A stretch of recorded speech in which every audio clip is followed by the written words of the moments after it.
Hey, everybody. Good morning, good afternoon. Hey, Cameron. Hello. Welcome to our Wednesday Psalm Reflection minus Sam. Sam is on reading break this week, so he's sequestered himself with a handful of books, and he's getting his reading in this week, which is great. So it's just me and Cameron contemplating Psalm 1 together. How are things going, Cameron? It's good. It's a kind of a cold gray day. So I have It my little space heater here and just trying to feel cozy and bundled up as much as I can. Right on, man. Hey, I should say, yesterday your the podcast with you and Sam dropped, and that was really cool. I really enjoyed listening to that. Yeah, thanks. It was nice to be able to share sort of a little bit more about myself, though, it's just not as funny as the other ones. I had to bring a little more serious. Yeah, well, it was really great. It's the Bell Tower podcast, which is normally me and Sam, and this week is Sam and Cameron, and it was an hour long, just discussion about you and your past and your experience with people in your life and music and your philosophy of ministry and of music, and you've got this album coming out. Is it on the 30th? Yeah, yeah. And you get to hear a couple of samples of from the album coming out, which are great. Such cool songs. So check that out, the Bell Tower podcast. I don't know what it's season 2 episode whatever this week is. Thanks for the plug. You got it. You got it. You want to read Psalm 1 for us? Yeah, right at the beginning here. Mm-hmm. Blessed is the man who does not walk in the counsel of the wicked, or stand in the way of sinners, or sit in the seat of mockers. But his delight is in the law of the Lord, and on his law he meditates day and night. He is like a tree planted by streams of water, which yields its fruit in season, and whose leaf does not wither. Whatever he does prospers. Not so the wicked. They are like chaff that the wind blows away. Therefore the wicked will not stand in the judgment, nor sinners in the assembly of the righteous. For the Lord watches over the way of the righteous, but the way of the wicked will perish. It's great. So Psalm 1 was described to me once in seminary as being a very intentional introduction to the Psalter. That this is the way that when the Psalms were assembled, 150 of them into the Psalter, that this one was very intentionally pulled out and placed at the front because it's a great summary of everything that's to come, and of the meaning of these different worship aspects moving forward in the book. And I think that probably the last verse of this psalm is a great summary of this psalm, which is, "For the Lord watches over the way of the righteous, but the way of the wicked leads to destruction." So the psalmist is saying, essentially, there's two paths here. There's loving and delighting in the law of the Lord, and that will lead to righteousness. And then there's the way of the wicked, and that will lead to destruction.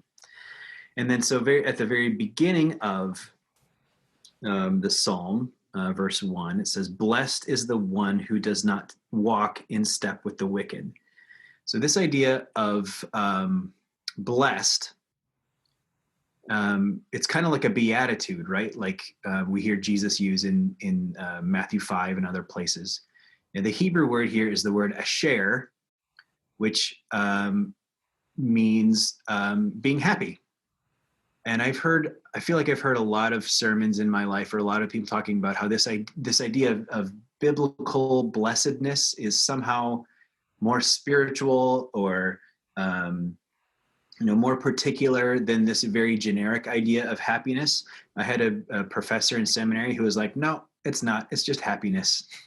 It just means happiness that a regular person has during their regular lives all along the way, and that we really don't need to spiritualize this." Hmm. that blessedness means happiness. In fact, he advocated for changing using a translation of happy is the man, happy is the one, just because it really brings it down to like day-to-day level stuff.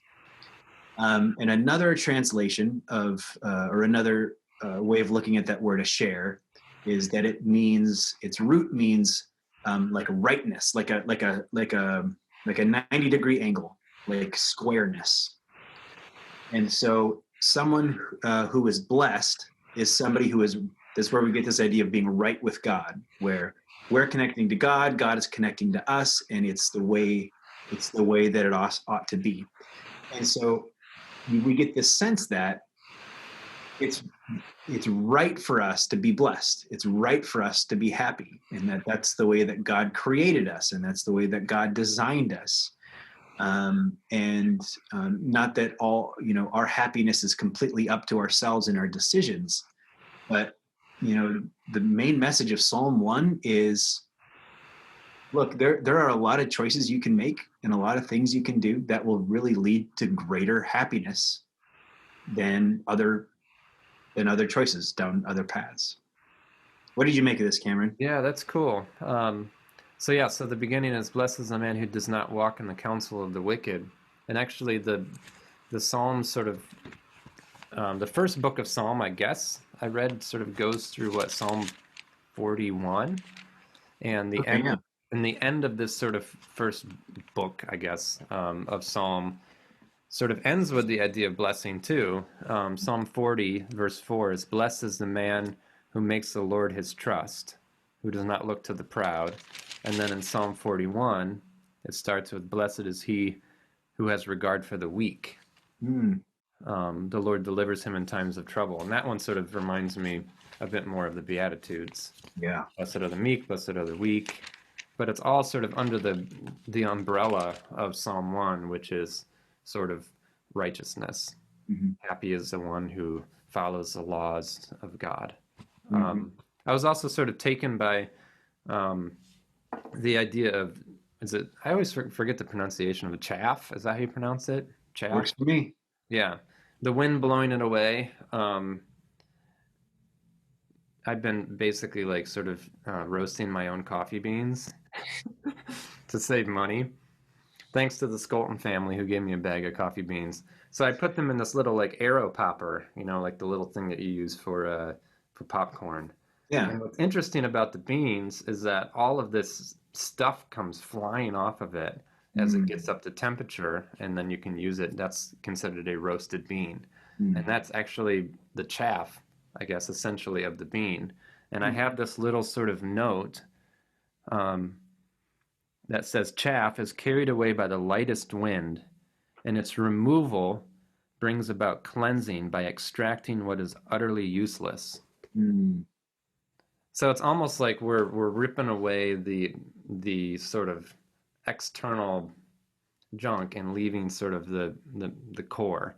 And what's sort of left, as I read it, are the righteous, essentially, which is a pretty sort of brutal, I guess, theology in regards to like the wicked are going to just get wiped away or whatever. And but I also have to sort of, my brain also sort of wants to go that we're all made in the image of God, and in a sense, even though there's this theology of being born into sin and stuff, essentially, our wicked behavior, when all that's washed away, we're still left with being God's image bearers, regardless of the behavior or whatever. Yeah. And so we all have that sort of like core nugget of righteousness that's sort of built into our humanity, as well as the unrighteous side too. And so, but what's cool, which I found, is that so you have this wind that's sort of blowing away the chaff, but then you also, it's sort of written into verse 3 too. He is like a tree planted by streams of water, which yields its fruit in season, and whose leaf does not wither. Whatever he does prosper. The idea of like, if the leaf is hanging on a tree and it withers, the wind can just sort of blow that away too. So it's Yeah. using like the reverse metaphor of this strong tree by the water, wind blowing through, unshaken, not a, and then you have the chaff sort of blowing away. So I thought that was kind of interesting to see sort of this yeah, it's like blowing the answer my friend is blown in the wind or something. Yeah, but that's really great. I had never made that connection to the rootedness of the tree and the flightiness of the chaff. That's really good. When I think about the chaff, um, I think about the things in my life that might bother me, the things in my life that are holding me back in one way or another. But when the rubber hits the road, they don't matter. They don't, and they very quickly go away. I'm reading a book right now, which I highly recommend, and it's called A Jesuit's Guide to Almost Everything, and it's by, what's that guy's name? Martin? Yeah, James Martin. It's really fabulous. A Jesuit's Guide to Almost Everything, and it's about how to live a life of Jesuit spirituality. And he talks about a lot of things, and it's a big book. It's a thick book, and one of the things he talks about is his experience of his father when his father was dying. He said the closer and closer his father got to death, the more and more he was his true self. And the closer and closer he got to death, the more and more human he became, because there were things that always bothered his father that were, kind of dumb and inconsequential, and suddenly they didn't bother him anymore. These things that worried his father didn't worry him anymore. And his father would often like weep for beauty. He would see something beautiful, like, oh, look at that beautiful tree, and his dad would weep. And so it occurred to him that, I don't think he used the chaff metaphor, but that's what made me think of this, is like, once some of that chaff blows away, like, oh, I'm so anxious about having to pay my taxes or whatever, which feels like the biggest deal in the world if you don't have enough money to pay your taxes. But when you're dying, like, it's chaff. Right. And so all of these things, you start to weigh them on a scale. And when we actually feel the weight of the things that actually weigh something, it changes the way that we show up in the world. Sure. Yeah. I noticed it even during COVID, sort of the beginning. I saw a lot of articles about how COVID, sort of is, the idea of sort of bringing the family together because you're living on top of each other. Suddenly, dad or mom, who usually goes off to work, is suddenly like engaged with their kids in a new way, and it's sort of that. And so it's like the chaff sort of blowing away because we're all like in this pandemic that we, any of us could be hospitalized or whatever. Yeah. And then now, further on, it's kind of like, give me my chaff back. Yeah, right. Where did all my chaff go? Yeah, like I want to be able to, I want to be able to hang out with my buddies, and just like watch TV or whatever. And so it's just like the mentality of that is really. It also it reminded me of something. Have you seen the new Mr. Rogers movie, the one with Tom Hanks? I have not. Kara saw it and she loved it. Okay, I don't want to be a spoiler, but there's this beautiful scene in there where Mr. Rogers is basically the main character's father is dying, who isn't Mr. Rogers. It's this guy who's sort of Mr. Rogers is mentoring and getting to know, and he's very sick, and I don't know if he's on his deathbed, but Mr. Rogers actually comes to visit this humble home with this dying man in it, and he walks up to him and he sort of whispers something in his ear. And later on, the son really wants to know, Mr. Rogers, what did you say to my dad? Because they had healed their relationship as much as they could. And Mr. Rogers, I don't know if it's actually, I don't know if he asked his dad this or Mr. Rogers this, but anyway, the result of what Mr. Rogers whispered to him was, pray for me, he said, because you're closer to death, you're actually closer to God. Wow. And I thought that was really profound. That is really cool. That is really cool. Oh, that's great. Yeah. Yeah, we need some chaff vacuums in our lives, don't we? Totally. Or chaff blowers, I guess. Yeah. Yeah. And it's the hard things that that make that possible. I remember hearing a sermon once by one of my preaching mentors, a guy named Jack Rhoda. He was taking the story from a book, I think, but there are these missionaries living abroad, and war broke out in the country they were living in. And so the mission company calls them and they're like, we're coming tomorrow to pick you up, to, zoom you out of there.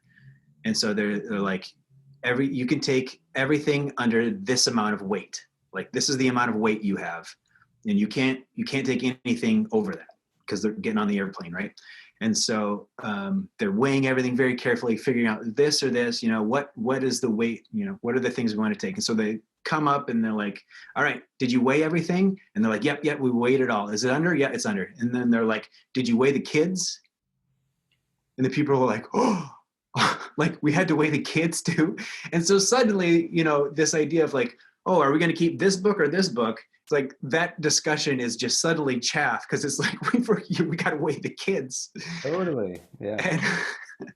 And so you're holding your children or your possessions on a scale, and it breaks the scale.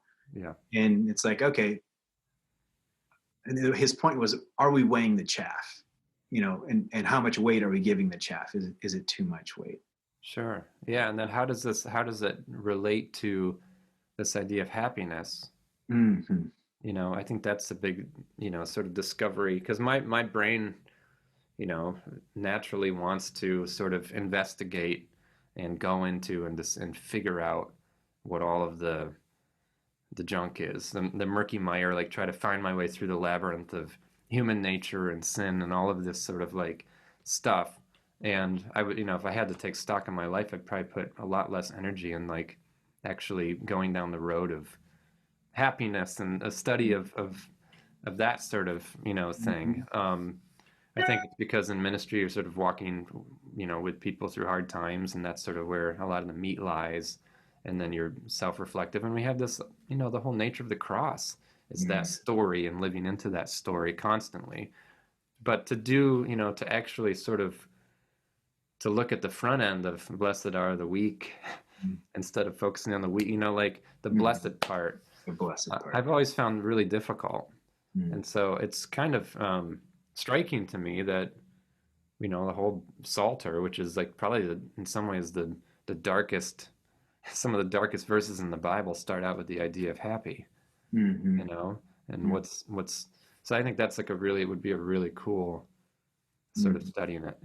I always envy the people who are super effervescent and just joyful. I feel like they have the most to teach me, I don't know if you've had that same struggle, but that's always been something I've thought about. For sure. Yeah. It does make me think about how in this psalm, delight is a major theme, right? What verse is that? Verse 2. Verse 2? Yeah. Oh, yeah. Whose delight is in the law of the Lord. And I love this idea of delight, and I've studied a few scholars who have studied delight, like what is the nature of delight. And this James Martin in this book, just Jesuit book that I was talking about, he talks about delight too, and he says we will most often meet God in our delights. And he said, very often we feel like that's something we have to apologize for. But he's like, don't apologize for that. He's like, if you're somebody who really delights in going outside and being in the woods, he's like that's your place to meet God. If you're somebody who really delights in study, like that's your place to meet God. If you're, this effervescent person who wants to meet people in relationships, having parties, having whatever, like he's like, approach that as a spiritual exercise. Approach that as a possibility to have an encounter with God. So and it's like such a liberating message of pursue your delights, that's cool. and pursue them, because this is where you'll encounter God. And so it's not like a hedonistic, like, oh, I'm going to do all these things for myself that I want because that's good for me. It's like, each one of those places is a common place where God and I can meet, where we can interact, and we can push against each other a bit, and something beautiful can happen. So it's like, oh man, am I pursuing my delights? Like it is my religious responsibility, is my spiritual responsibility to pursue my delights and to meet God there. Like, oh man, that's pretty liberating, right? Yeah, that's cool. And I think that's what Psalm 1 is. You know, Psalm 1 is meant to be a liberating psalm. I think we could read it like, you better do this instead of this. Like, there's a good way and then there's a bad way. Right. It would be easy to read it that way. But I think there's a better way to just say, hey, go walk toward the light, man. Walk toward the light. Do what is right. Find your delight. I keep rhyming. I wish I had another thing. Yeah. It's hip hop pastor right here. Not before it's night. Right. Cool. Great. Hey, what do you got for us musically? So I'm back to the Genevan Psalter. All right. Which I just love this book. I think it's just super cool. That's great. And, awesome. Because last week we did like straight ahead like blues, and now we're back. That was great, by the way. Thanks. I loved it. And now we're back to Renaissance music. So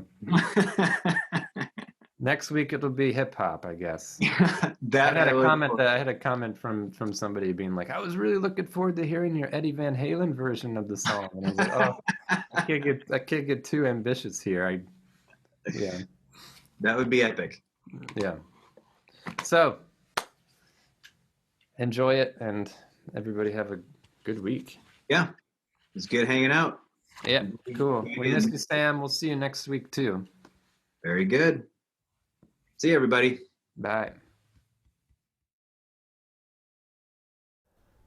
How blessed is the man whose walk is not in evil counsel, which the wicked plot, who does not stand where sin its pleasure offers, and will not take his seat among the scoffers,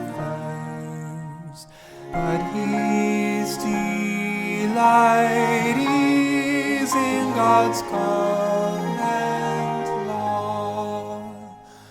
By night and day he ponders it with Behold, the righteous man is like a tree, which by the streams yields fruit abundantly, whose leaves are green